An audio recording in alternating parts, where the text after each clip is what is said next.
La semana pasada V-Ray anunciaba el Update 2 de su motor de render y en este vídeo os voy a contar las principales novedades que nos afectan a nivel profesional en el campo de la visualización arquitectónica. Vamos a comenzar por la novedad que yo creo que es más importante, al menos a nivel de funcionalidad, que es el nuevo lister unificado de cámaras y luces que podemos encontrar aquí en la barra de V-Ray. Nos aparecerá este menú, como veis es completamente nuevo, han rediseñado la User Interface y ahora es mucho mejor, se pueden cambiar de sitio las cosas, personalizarlo completamente, añadiendo o quitando qué queremos que sea visible dentro de este menú. Vamos primero al parámetro de cámaras para ver cómo podemos ir jugando con esto. Primero, por ejemplo, tenemos la posibilidad de cambiar de una cámara a otra simplemente haciendo clic sobre este icono. Y como veis se actualiza la resolución porque las cámaras tienen activo el Resolution Override. Si solo queremos seleccionar la cámara podemos hacer clic aquí. Como veis se me está actualizando a la resolución de la cámara seleccionada. Esto es una funcionalidad normal dentro del programa. Como veis, si sigo cambiando pues sigo actualizando entre mis cámaras. Primero, lo que os recomiendo que hagáis es que personalicéis un poco lo que aparece dentro de estos menús, porque por ejemplo a mí aquí me faltan varios parámetros importantes. Me gustaría tener acceso a la exposición. Como yo ya tengo configurado en todas mis cámaras el control simple de exposición, pues esto no necesito que esté disponible. Todas las cámaras lo tienen. Y algo parecido me va a pasar con la resolución, ¿no? Pues no necesitaría probablemente este Override 3D Studio Max Resolution, pero bueno, vamos a ponerlo. Y también voy a poner aquí el Vertical Tilt, mejor dicho el Vertical Shift y el Horizontal Shift, que son parámetros que yo personalmente utilizo muchísimo. Los podemos reordenar, podemos ponerlos más adelante, más atrás, como nosotros prefiramos. Y si estamos conformes con este preset y no lo queremos perder, lo podemos salvar también. Dentro de la ruedecita, aquí le damos a Save Layout y podemos salvar este preset. Por ejemplo, esta cámara, yo ahora podría venir aquí y decir, por ejemplo, pues siento que está un poco subexpuesta, quiero que haya un poquito más de luz. Y puedo ir alternando entre mis cámaras e ir configurando las distintas exposiciones. Pues quizás esta cámara de aquí, por ejemplo, vamos a cambiarle un poquito la exposición. Quiero que esté un poco menos expuesta, 6,5. Y así vamos a ir haciendo cambios en nuestra cámara. También tenemos acceso a cambiar, por ejemplo, este Shift, que es un parámetro que yo utilizo mucho, me parece muy importante en composición. El único inconveniente que veo que tiene es que va a saltos muy grandes. Shift es un parámetro muy delicado y va de 0,1 en 0,1. Pero salvo ese pequeño detalle, que bueno, siempre podríamos ir manualmente ajustándolo, pues es bastante práctico. También podemos cambiar la resolución, como veis aquí, puedo de repente hacer un render más cuadradote o un render más alargado sin ningún tipo de problema. Obviamente aquellos que tendráis Pulse, que es una herramienta súper extendida en nuestra profesión, tiene más opciones y más potentes, pero bueno, esto no está nada mal. También, si nos vamos ahora, por ejemplo, al apartado de luces, podemos hacer cosas súper interesantes. Fijaros que aquí yo tengo un montón de luces. Lo que puedo hacer es, por ejemplo, seleccionarlas todas y encenderlas simultáneamente. Algo tremendamente práctico, por ejemplo.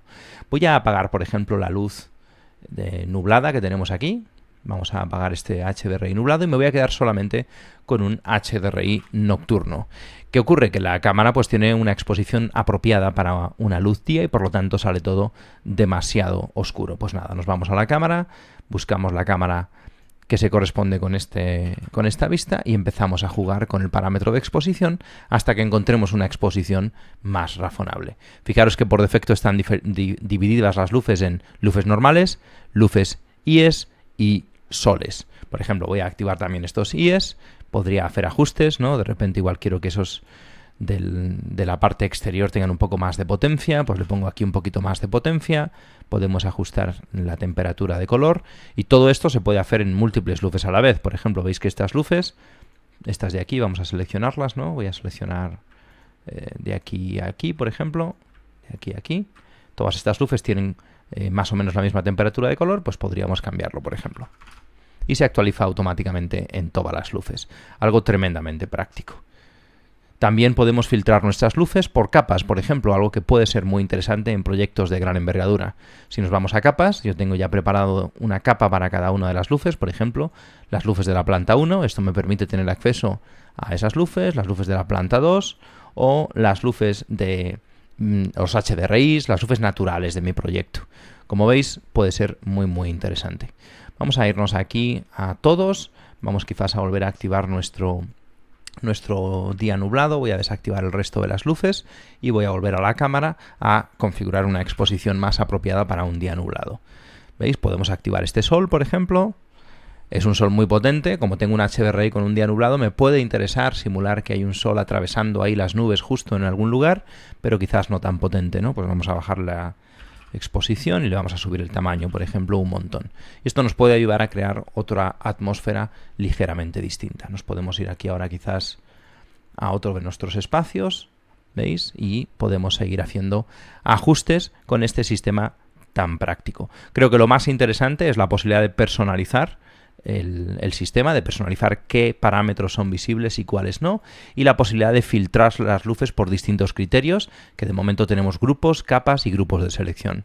Y poder guardar estos presets también es algo muy práctico, porque podríamos querer tener quizás un preset para renders de producto, otro preset distinto para otro tipo de situaciones. Otro de los cambios de esta nueva versión es la actualización de Chaos Scatter a su versión 4, que nos permite condicionar la distribución de elementos en función de la altura y también nos permite condicionar la orientación de los elementos en base a un nodo externo a través de un look at. Además han mejorado un poco el rendimiento del Chaos Scatter. Sigue sin ser un reemplazo del estándar de la industria, que sería Forest Pack, pero es bienvenido que vayan incorporando mejoras en el sistema nativo. Aquí tengo preparada una montaña con un Forest que viene del Cosmos Browser, es decir, he cogido un preset, lo he cargado y esto es lo que tenemos. Muy mejorable, sobre todo en cuanto a materiales, pero nos sirve para entender cómo funciona el nuevo sistema de distribución. Si seleccionamos nuestro scatter, y recordad que esto todavía sigue yendo bastante lento cuando tenemos scatters tan densos como este, y nos vamos aquí a la pestaña de Surface Scattering, veremos que tenemos las opciones que teníamos antes, este Slope Limitation, que nos permite limitar la distribución en función de la pendiente.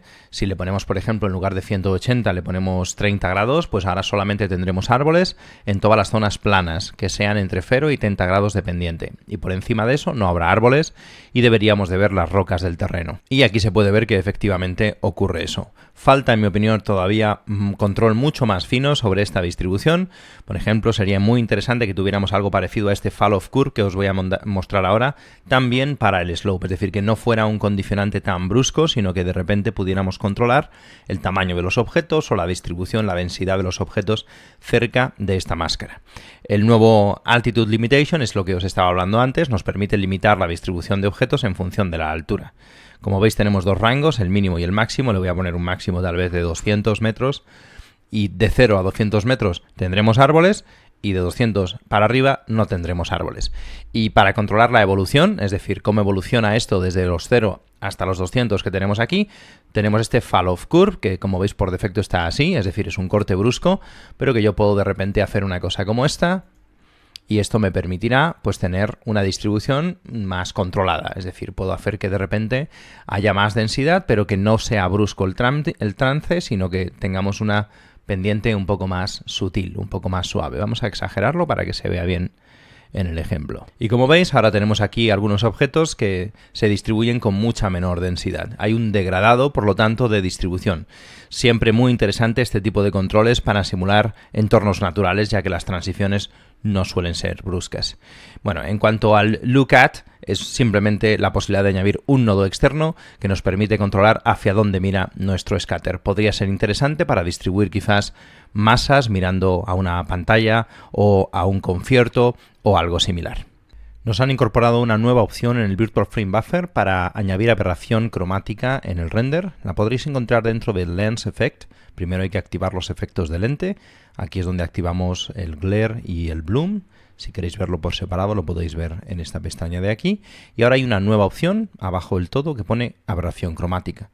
Si la activamos, veremos que aparece en el borde de nuestros objetos la característica aberración cromática. En el mundo real hay dos tipos de aberración cromática, lateral y longitudinal, y tienen características muy diferentes. Por el aspecto que tiene, no sé muy bien interpretar si es longitudinal o lateral, aunque parezca una mezcla de ambas. En mi opinión, el único inconveniente que tiene este efecto en el Virtual Frame Buffer es que es muy agresivo y muy difícil de controlar. Es muy difícil poner poca cantidad. Por ejemplo, si yo aquí intento ponerle 0,001, veis que tengo la misma cantidad. Ahí parece que un mínimo de un píxel de aberración cromática, y esto puede ser demasiado en algunas circunstancias. En mi opinión, este es un efecto que si se hace correctamente puede añadir algo interesante, puede añadir realismo, pero si se hace de forma muy agresiva puede estropear considerablemente una imagen. Y por lo tanto creo que esto pertenece al reino de la postproducción y yo personalmente lo voy a seguir haciendo en postproducción porque tengo mucho más control. Pero es una opción interesante, siempre está bien tener más opciones y cada uno debe decidir si le interesa o no le interesa. Otra de las novedades es la posibilidad de añadir un sistema de denoise a nuestro Bake to Texture. En las propiedades de mi motor de render tengo configurado una cantidad muy alta de ruido para que podáis ver perfectamente las diferencias. Vamos a iniciar el Bake to Texture con la tecla 0 y vamos a añadir, por ejemplo, un Ambient Occlusion, nuestro Metallic, Glossiness, también necesitamos mapas de normales y por último el Raw Diffuse Filter Map. Vamos a añadir todos estos elementos, vamos a hacer un render. Como veis, el render, por ejemplo, he añadido el de Ambient Occlusion porque es donde más se ve. El render tiene mucho ruido y no hemos aplicado ningún denoise. Para poder aplicar un denoise durante el proceso de Bake to Texture tenemos que hacer dos cosas. En primer lugar, añadimos nuestro denoise a nuestro Bake y ahora seleccionamos aquellos mapas que quieren tener denoise y le marcamos esta casillita y también se lo vamos a marcar a nuestro Raw Diffuse Filter y ahora repetimos el proceso de Bake. Como veis, el proceso es igual, se renderiza con el ruido, pero cuando termine veremos aquí que aparece una etapa de denoise. Y si abrimos los mapas baqueados veréis que se les ha aplicado el denoise a estos mapas baqueados. Una actualización que puede ser interesante para aquellos que tenéis que hacer bake de texturas con mucha frecuencia. Otra opción interesante que puede pasar desapercibida es el nuevo Adaptativity Clamp. En proyectos nuevos estará por defecto en 1,5 y en proyectos antiguos estará por defecto en 100. ¿Qué hace este parámetro? Nos permite comprimir los highlights en el sampler, es decir, recortar información en las altas luces, impedir que el sampler utilice demasiadas muestras en las altas luces. Esto ya se podía hacer antes dentro de Color Mapping, pero era un poco más enrevesado. Ahora es mucho más sencillo. Parámetros más altos, como 100, por ejemplo, que es el que tendréis en escenas antiguas, hacen que esto no tenga prácticamente ningún impacto, no se va a recortar ninguna información. Cuanto más bajamos este parámetro, el mínimo sería 1, más información quitamos de las zonas quemadas, de las zonas sobreexpuestas. El valor de 1,5 que viene por defecto creo que está bastante bien, aunque en algunos escenarios podría ser demasiado bajo. No se nota mucha diferencia, como veis aquí tengo dos renders, en el de la derecha hemos utilizado 100 y en el de la izquierda hemos utilizado 1,5. Como veis no se ve ninguna diferencia visual. Sin embargo, si pasamos a nuestro pase de sample rate, podremos apreciar algunas diferencias, sobre todo aquí en las zonas de altas luces. El render que hemos hecho con el Adaptativity Clamp en 1,5 ha sacrificado un montón de muestras en esa zona que está completamente quemada de nuestra imagen. Y como está completamente quemada, probablemente no sea un problema en el render final. Y algo parecido nos ha pasado aquí abajo. Como veis, al ser áreas completamente sobreexpuestas, no hay ningún problema. Pero si vosotros vais a aplicar una bajada importante de exposición a vuestro render, tened cuidado porque valores muy bajos pueden introducir ruido en estas áreas. Otros dos cambios que a mí personalmente me parecen extremadamente importantes, pero que quizás no están recibiendo tanta atención como los otros, son los cambios que se han hecho en la gestión de la direccionalidad de las luces y cómo funciona el sistema de niebla. Vamos a verlo con este ejemplo donde tengo una luz tipo disco dentro de un volumen de niebla. Si pasamos al render interactivo, veréis que la luz llena este volumen. Para que podamos entender las diferencias, vamos a empezar a añadir direccionalidad a nuestra luz. Es que conforme añadimos direccionalidad, la luz se proyecta más hacia adelante. Esto es algo que ya teníamos antes y es un comportamiento muy deseable que necesitamos en muchas ocasiones para enfocar nuestra luz a un punto en particular. Sin embargo, en la vida real nunca tenemos luces tan perfectamente direccionales, o al menos en la mayoría de las ocasiones. Y por lo tanto ahora tenemos esta opción que es Directional Strength, es decir, cómo de potente es el efecto de la direccionalidad. Si por ejemplo lo pongo a 0,5, veréis que ahora tenemos una mezcla entre el comportamiento que teníamos cuando la luz no tenía ninguna direccionalidad y el que ponemos ahora, es decir, es una mezcla al 50%. Esto es muy interesante porque en muchas ocasiones esto nos va a ayudar no solamente a generar el efecto de iluminación que necesitamos, sino a que sea más eficiente esta luz, porque cuanto más direccionalidad tengamos en una luz, más difícil es de encontrar para el motor de render. Por ejemplo, por defecto ahora viene en 0,9. que añade este pequeño halo alrededor de la luz y que creo que es bastante interesante, pero nosotros tenemos total control sobre el efecto. Fijaros que la niebla está limitada por esta caja, está contenida en esta caja. El otro parámetro del que os hablaba lo podemos encontrar en las opciones de Environmental Fog. Ahora encontraréis este nuevo parámetro. La Phase Function ya la teníamos, por ejemplo, en los efectos de Subsurface Scattering de V-Ray. Básicamente nos indica qué preferencia tiene la luz hacia continuar hacia adelante o rebotar hacia atrás en este medio. Cuando la luz entra en contacto con este medio, puede o atravesarlo o rebotar hacia atrás. Por ejemplo, si ponemos valores positivos, veremos que la luz tiene más tendencia a ir hacia adelante y por lo tanto si nos colocamos delante de la luz veremos más de esta luz y si nos colocamos detrás de la luz veremos menos de esta luz porque la mayoría de la luz va hacia adelante. Y si vamos con valores negativos ocurre lo contrario. ¿Veis? Conforme voy poniendo valores cada vez más grandes, negativos, veo más del rebote de la luz dentro de este medio y si me coloco delante de la luz veré mucha menos luz que va hacia adelante. Este es un comportamiento muy interesante que existe en la vida real y poderlo manipular es extremadamente importante porque nos va a permitir controlar muchísimo mejor el aspecto de nuestras nieblas o de nuestros efectos volumétricos. Una cosa súper importante con la que tenéis que tener cuidado es nunca llegar a -1 o a +1 porque al hacerlo normalmente obtenemos resultados muy extraños. Así que normalmente nos quedaremos con valores intermedios. ¿Que queremos una niebla muy sutil donde quizás la luz puede atravesarla fácilmente? Pues podemos poner valores positivos. Una niebla muy densa, igual queremos emular como que está llena de luz, podríamos jugar con valores negativos. Unos cambios, estos dos, los de la luz y los del nuevo sistema de nieblas, que me parecen especialmente interesantes. Además, han hecho mucho más eficiente el trabajo con un montón de sistemas de BDBs llenos de, por ejemplo, niebla o efectos volumétricos. Así como mejoras también en la renderización de estos volúmenes, lo cual creo que nos va a permitir añadirlos con mucha mayor facilidad a nuestros proyectos. En este vídeo he decidido cubrir las novedades que afectan principalmente al funcionamiento de V-Ray dentro de 3D Studio Max, muy enfocado al mundo de la visualización arquitectónica. Sin embargo, hay algunos cambios que son muy interesantes y muy importantes relacionados con el soporte que ofrece V-Ray a USD.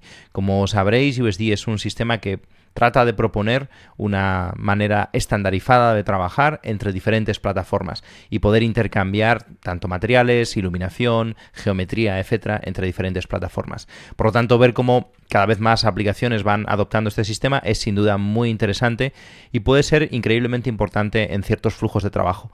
Tal vez en un futuro, cuando esta tecnología esté completamente madura, puedo hacer un vídeo al respecto hablando de cuáles son los flujos de trabajo que yo pienso que son más interesantes. De momento he decidido dejarlo fuera y concentrarme en los típicos cambios de calidad de vida o cambios de funcionalidades dentro del programa.